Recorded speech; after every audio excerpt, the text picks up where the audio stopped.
Nii, tere hommikut! Tänane teema on siis staatus. Ja selleks, et üldse sellesse teemasse sukeldada, võib-olla ma natukene jagan ennast siin. Et see staatus võib olla väga erinev kohtades meil. Ja see võib olla sellest tingitud ka, et mis on meie jaoks oluline olnud, võib-olla juba väiksena on ju. Ja missuguses kohas ma oma elus üldse praegu olen. Näiteks mina võin oma staatused öelda küll. Ma nii julgesin täna. Et ma olen olnud päris suures ettevõttes tegelenud müügiga ja see on mingis mõttes ka staatus. Töökohad on väga suur staatus, eriti kui need sõltuvad positsioonist ja juhtimisest. Ja juhtivatel kohtadel inimestel tekib kindlasti staatus ja ta on selles päris kinni väga tihti. Ja me teame ise juhtumeid, kui näiteks inimene on väga pühendunud olnud oma tööle ja see ei pruugi alati olla üldse juhtiv koht, see võib ükskõik milline koht olla. Ja siis ta lihtsalt kas vallandatakse, koondatakse või mida iganes või öeldakse, et nüüd ei sobi enam või meie teed lähevad nüüd lahku, on ju. Ja see murrab selle inimese. See murrab selle inimese selleni, et ta võib kukkuda depressiooni ja nagu te teate isegi kuni sinnamaani, et enesetapuni välja on neid juhtumeid, on ju. Ja see identiteet on läinud meil nagu sassi. See staatus olengi mina. Ja kui sa oled jõudnud sellesse punkti, ja nagu ma ütlen alati, et uuri oma süsteemi, uuri iseennast. Ja kui see on võtnud nii tugeva, see roll on võtnud sinu seest nii tugeva koha, siis see juhib sind nii tugevalt. Ja kui see ära kukub, siis sind ei ole ja see süsteem kukub kokku. Ja siin võib olla igasuguseid kohti veel nende staatustega. Üks siuke huvitav koht on veel näiteks vanemaks olemine ja kui lapsed kasvavad suureks, siis paarid lähevad lahku, sellepärast et nende rollid on läbi saanud. Või nii raske on lahti lasta mõnest lapsest, sellepärast et ma ei taha sellest rollist ehk staatusest vabaneda ja hoian sellest kinni, sellepärast et ma olen ema või isa. Ja see on nii tore asi, mul on endal 3 last.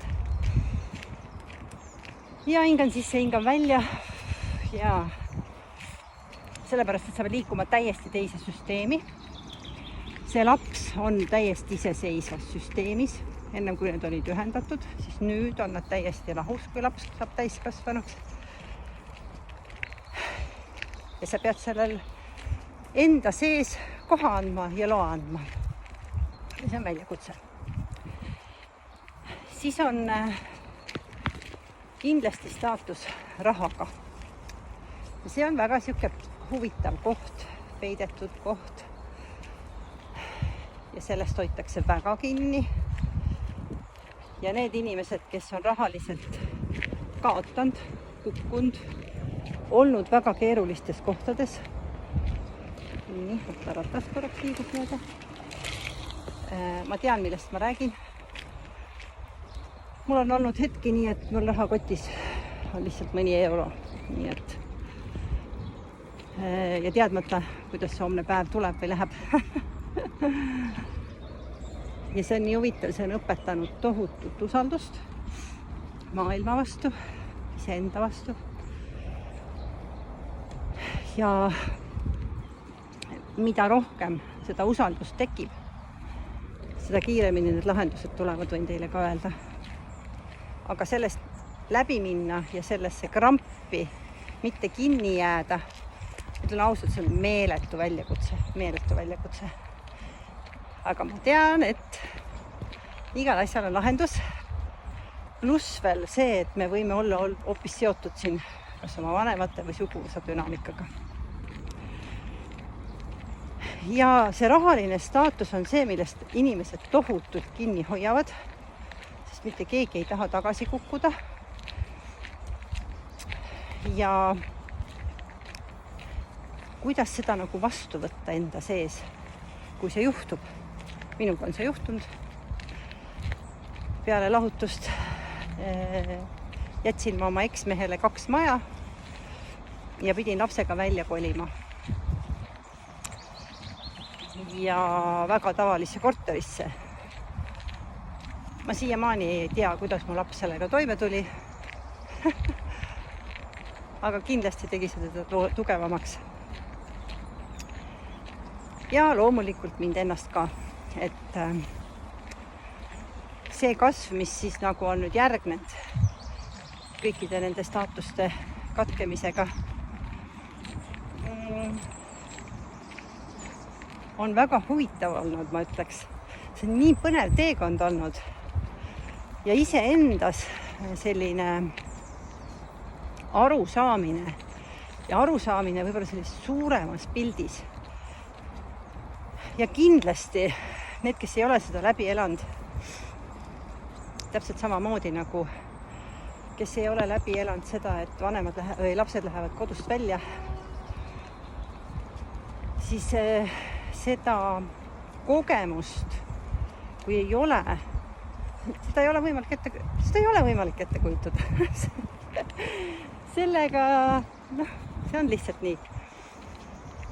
Ja kui see staatuse juurde tagasi tulla, siis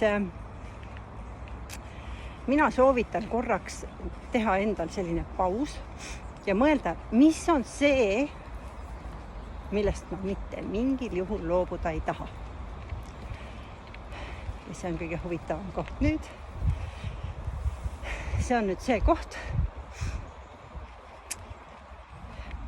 mis hoiab mind tagasi ja ei lase edasi liikuda.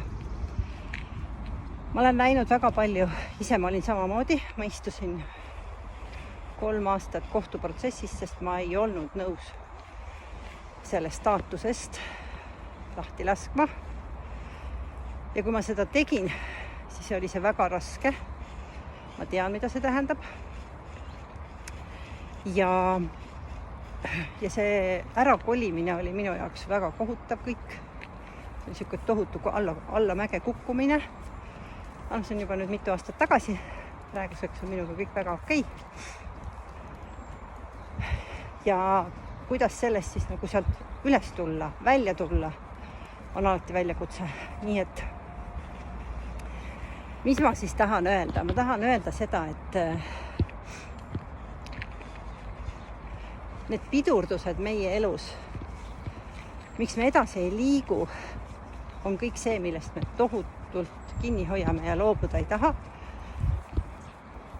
Ja need võivad olla täiesti, ma ei tea, mis asjad. Ma olen näinud inimesi, kes on töökohast niimoodi kinni hoidnud. Ta juba ammu ei taha seal töötada. Ja siis lõpuks, kui ta selle sammu teeb, siis selline energia vabaneb. Sest see kinni hoidmine on võtnud nii tohutu energia ära, et ta on juba täiesti ära väsinud. Täpselt sama on suhtega. Ma hoian sellest suhtest kinni. Aru saamata, miks ma seda üldse teen, sest tegelikult suhe on läbi. Tihtipeale on suhted läbi. Aga meie kujutame ette, et suhe on edasi. Nii et mina soovitan korraks ennast tuua hästi kohale ja mõelda selle peale, mis on sinul see koht, millest sina kinni hoiad. Ja kuidas siit välja saada. Mul on selline 4-kuuline kursus kokku pandud. Eneseväärtustamine, mis on minu hind nii et see käib siia staatuse alla ja seal saad sa ennast põhjalikumalt uurida ja aru saada, mis on need kohad sinu sees. Nii et tõstame teadlikkust, saame endast rohkem teada ja nii nagu ma olen kõikides kohtades siin öeldud, mida rohkem endast teada saan, seda mõnusam on elu, sellepärast et me ei pea tundma õppima teisi, me peame tundma õppima ikka iseennast. Nii et minu ettevõtte juhtlause on juhendus